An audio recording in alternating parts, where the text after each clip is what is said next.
اور مجھے وہی پتا چلا کہ اس کی وجہ کیا ہے. اس کو در حقیقت کوئی ایسا استاد ملا ہے جو کہ بظاہر مسلمان ہے، اندر سے یہودی. ذرا قرآن اٹھا کے دیکھیے گا. قرآن کی تعارف کرا رہا ہے قرآن. اللہ تعالیٰ پہلے سپارے میں فرماتا ہے الف لام میم ذالک الکتاب لا ریب فیہ.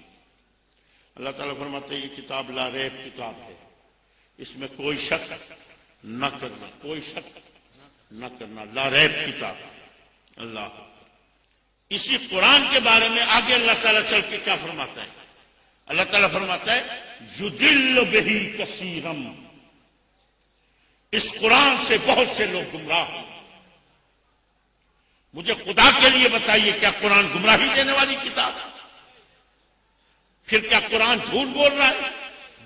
نہیں جھوٹ بول رہا، سچ کہہ رہا ہے نا. کیا سچ کہہ رہا ہے؟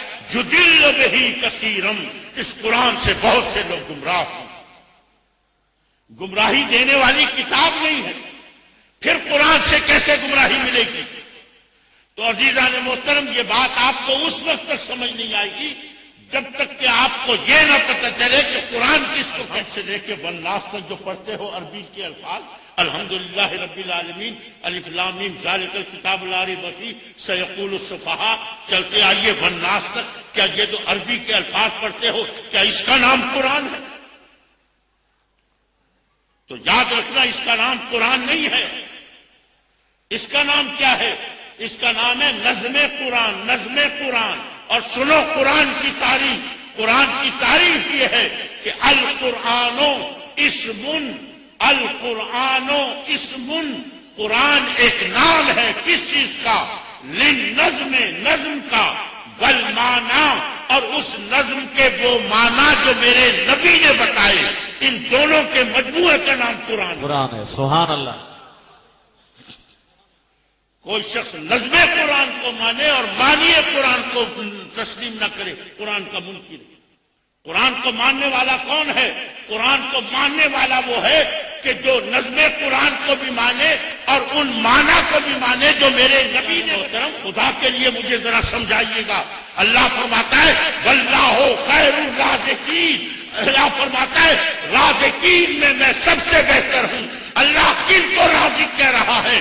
وہ تیرا باپ رازق ہے، وہ تیری ماں رازق ہے، وہ لاہور کا علی حجویری جاتا ہے. سبحان اللہ. لیکن فرماتا ہے یہ یاد رکھنا یہ رازق تو ہیں لیکن میرا جیسا رازق کوئی نہیں. کیوں؟ اس لیے کہ اسلام میں شرک کی تعریف یہ ہے وَإِذْ نُسَوِّيكُمْ بِرَبِّ الْعَالَمِينَ. اللہ فرماتا ہے شرک یہ ہے کہ میرے برابر اگر کسی کو سمجھتا ہے تو یہ شرک ہے. کسی کو رب کہنا شرک نہیں، کسی کو داتا کہنا شرک نہیں، کسی کو حاکم کہنا شرک نہیں. آگے ذرا قرآن کی اور آیتیں پڑھیے. اللہ تعالیٰ فرماتا ہے فَتَبَارَكَ اللَّهُ أَحْسَنُ الْخَالِقِينَ. مجھے خدا کے لیے بتاؤ اللہ کن کو خالق کہہ رہا ہے؟ ارے کس کے پیٹ سے تو پیدا ہوا ہے؟ کس کے نطفے سے پیدا ہوا ہے؟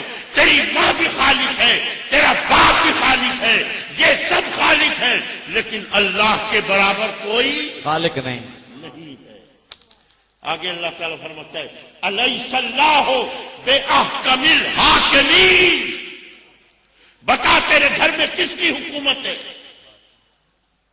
اگر نہیں تسلیم کرتا تو وہ بیٹا نافرمان ہے جو اپنے گھر میں اپنے باپ کی حکومت کو تسلیم نہیں کرتا. اللہ فرماتا ہے الیس اللہ بأحکم الحاکمین. بتا تیرے گھر میں کس کی حکومت ہے؟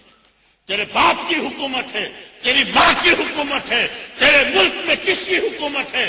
تیرے حکمرانوں کی حکومت ہے. یہ سب حاکم ہیں، یہ سب حاکم ہیں لیکن اللہ فرماتا ہے میں کیسا حاکم ہوں؟ احکم الحاکمین. ارے میں ایسا حاکم ہوں کہ کائنات کے ہر ذرے پہ اگر حکومت ہے تو میری ہے. اور کیوں ہے؟ اس لیے کہ میرے برابر کا حاکم کوئی نہیں ہو سکتا. خدا کے لیے علی حجویری کو داتا کہنا شرک ہے اور فلانے کو داتا کہنا شرک ہے اور پیروں کے مزاروں پہ جانا شرک ہے. خدا کے لیے یہ شرک کی کہاں سے تعریفیں نکالی ہیں؟ اللہ نے تو سیدھی سی ایک تعریف بتائی قرآن کے اندر. اللہ فرماتا ہے یہ شرک کی تعریف یہ ہے وَإِذْ نُسَوِّيكُم بِرَبِّ الْعَالَمِينَ. اللہ فرماتا ہے شرک یہ ہے کہ اگر تو اللہ کے برابر کسی کو سمجھتا ہے تو کوئی بھی مسلمان سمجھتا ہے کسی کو اللہ کے برابر؟ اپنے پیر کو، اللہ، حضور غوث پاک کو، حضور سرکار دو عالم کو. تو پھر کیوں کہتے ہیں یہ کہ یہ تو یار رسول کو خدا سے ملا دیتے ہیں، رسول کو خدا سے ملا دیتے ہیں. اللہ اکبر. یہ جملے کفریاں ہیں.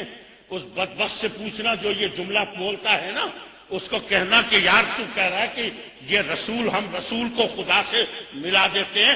پہلے خدا کی بلندی تو بتا، خدا کی اونچائی تو بتا، پھر میں دیکھوں گا میں نے رسول کو ملایا یا نہیں ملایا. اور اگر تو خدا کی اونچائی تو بتا دے تو میں اس کو خدا ہی نہیں مانوں گا، اس لیے کہ میرا خدا وہ ہے لا تدرکہ الابصار وہو یدرک الابصار وہو اللطیف الخبیر. ارے میرے خدا کی کوئی حد نہیں ہے، میرے نبی کی تو پھر حد ہے، لیکن میرے خدا کی کوئی حد نہیں. بے شک سبحان اللہ.